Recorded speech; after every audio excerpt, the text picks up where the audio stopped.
Hello, আসসালামু আলাইকুম। আজকে আমি একটু আমার মামার বাসায় আসছিলাম বেড়ানোর জন্য। তো হঠাৎ করে গিয়েছিলাম, দেখি মামানি রান্নাবান্না করতেছে। তো আলু দেখলাম কুটলো, সাথে পাট শাক, ডাল, মুরগি। মুরগিগুলো কেমন দৌড়াচ্ছে। এখানে অনেক কিছু আছে, গরু, ভেড়া আছে। তো ভেড়ার নাকগুলো, চোখগুলো দেখতেছিলাম, ভেড়াগুলোকে দেখতে অনেক সুন্দর লাগতেছিল।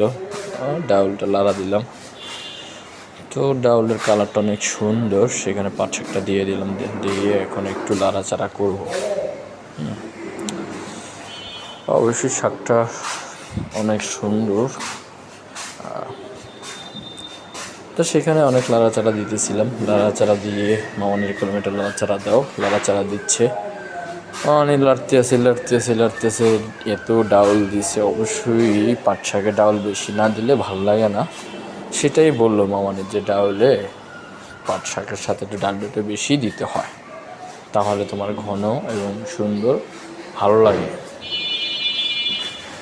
তো সবসময় ডাউলে বিভিন্ন মানুষের বিভিন্ন রকম পাকায় আর কি। তো আজকে আসলাম সেখানে, একটু পাশের চুলায় আবার ভাতও রান্না করতেছে মামানি।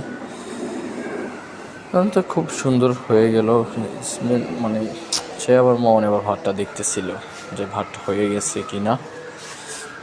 আবার লাড়া দিতেছে, ডাউলে হওয়ার কাছাকাছি। কারণ পাট শাকটা এরকম শাক, এটা একটু পানির গরমে তো হইলে হয়ে যায় আর কি। তেমন একটা সে আবার পেঁয়াজ রসুন কাটাকুটি করে চুলার উপরে দেওয়া হয়েছে, এটা বাগার দেওয়ার জন্য। তো বাগারটা দিচ্ছি, মানে ওটা একটু হেড, চুলার জালটা এমনই বোঝা যায় না যে আসলে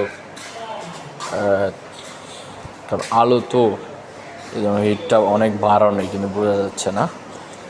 তো রান্না করতেছে বাগার জন্য, এটা পিছিয়ে লাল করতেছে, লাড়তেছে।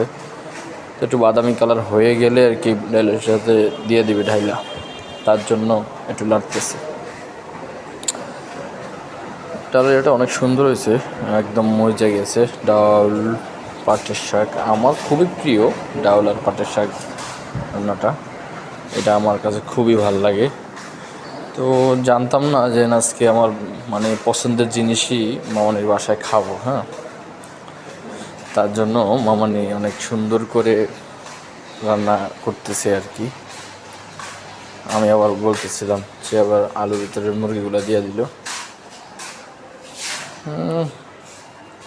তো এখানে অনেক কিছু হয়ে গেল, অবশ্যই তার মাঝখানে